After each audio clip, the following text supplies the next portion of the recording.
যে ভাড়া তার বেশি ১ টাকা কেন ১ পয়সাও আদায় করার কারো সুযোগ নাই। এখানে ১ টাকা আদায় করাও যে অপরাধ, ১০০ টাকা আদায় করাও সে একই অপরাধের মধ্যে পড়বে। আমরা এই যে পবিত্র ঈদুল আজহা উপলক্ষে সাধারণ মানুষের যে ঘরমুখ মানুষের ঈদ যাত্রাকে নির্বিঘ্ন এবং শান্তিপূর্ণ করার লক্ষ্যে সড়ক পরিবহন মন্ত্রণালয়ের পক্ষ থেকে এবং বিআরটি এর পক্ষ থেকে কিন্তু প্রত্যেকটা টার্মিনালে এবং বিভিন্ন সড়কের পয়েন্টগুলোতে এক্সিকিউটিভ ম্যাজিস্ট্রেট বৃন্দ দায়িত্ব পালন করছেন, আইন শৃঙ্খলা রক্ষাকারী বাহিনীর সদস্যবৃন্দ আছেন, আমাদের বিআরটি এর যারা কর্মকর্তা বৃন্দ আছেন তারা কিন্তু দায়িত্ব পালন করছেন। পাশাপাশি আমাদের বিভিন্ন পরিবহনের যারা মালিক বা শ্রমিক প্রতিনিধিবৃন্দ আছেন তারাও সহযোগিতা করছেন। আমরা সকলের সম্মিলিত প্রচেষ্টায় আমরা কিন্তু এবারের ঈদ যাত্রাটাকে সুন্দর এবং নিরাপদ করতে চাই সাধারণ মানুষের জন্য।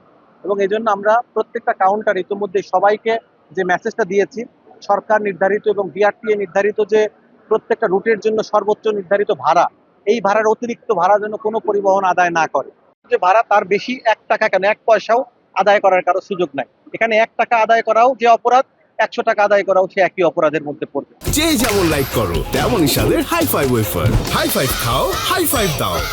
অতএব এখানে টাকার পরিমাণটা মুখ্য না, মুখ্য হচ্ছে সরকার নির্ধারিত ভাড়ার অতিরিক্ত ভাড়া কেউ কোনোভাবে আদায় করতে পারবে না।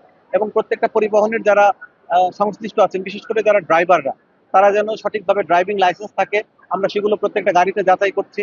আমরা যাত্রীদের সাথে কথা বলছি, কোথাও কারো কোনো ভোগান্তি হচ্ছে কিনা, অতিরিক্ত ভাড়ার কোনো অভিযোগ আছে কিনা, আমরা গাড়ির যে রুট পারমিট গুলো সেগুলো দেখছি, গাড়ির ফিটনেস গুলো আছে কিনা এগুলো আমরা কিন্তু আপনারা দেখেছেন, আমরা বিভিন্ন গাড়িতে কিন্তু র্যান্ডমলি এগুলো চেক করছি।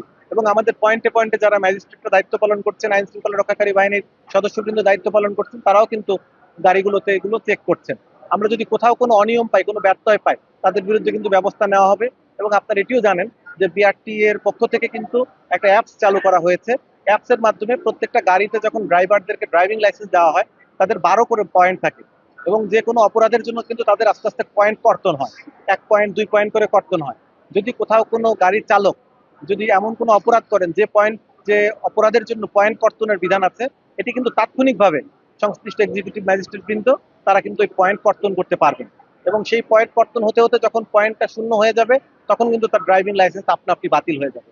এবং আমরা আসলে সবাইকে সতর্ক করতে চাই, সবাইকে সচেতন করতে চাই, আমরা যেন আইন মেনে আমরা যেন সুশৃঙ্খল ভাবে এই পরিবহনের ব্যবস্থাপনাটাকে যেন সুন্দর করতে পারি, যাতে সাধারণ জনগণ সুন্দরভাবে তাদের এই ঈদ যাত্রায় তাদের বাড়িতে যাওয়া এবং ঘরমুখ মানুষের আবার ঢাকায় ফেরা এটি যেন নির্বিঘ্ন হয়, সুন্দর হয়।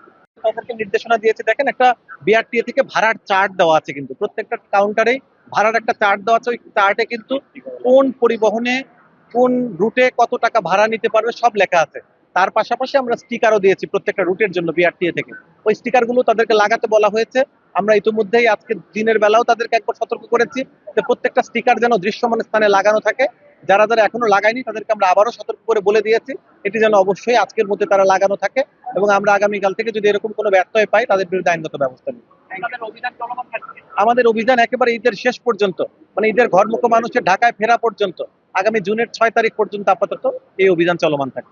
আমরা এই যে পবিত্র ঈদুল আজহা উপলক্ষে সাধারণ মানুষের যে ঘরমুখ মানুষের ঈদ যাত্রাকে নির্বিঘ্ন এবং শান্তিপূর্ণ করার লক্ষ্যে সড়ক পরিবহন মন্ত্রণালয়ের পক্ষ থেকে এবং বিআরটি এর পক্ষ থেকে কিন্তু প্রত্যেকটা টার্মিনালে এবং বিভিন্ন সড়কের পয়েন্টগুলোতে এক্সিকিউটিভ ম্যাজিস্ট্রেট বৃন্দ দায়িত্ব পালন করছেন, আইন শৃঙ্খলা রক্ষাকারী বাহিনীর সদস্যবৃন্দ আছেন, আমাদের বিআরটি এর যারা কর্মকর্তা বৃন্দ আছেন তারা কিন্তু দায়িত্ব পালন করছেন। পাশাপাশি আমাদের বিভিন্ন পরিবহনের যারা মালিক বা শ্রমিক প্রতিনিধিবৃন্দ আছেন তারাও সহযোগিতা করছেন।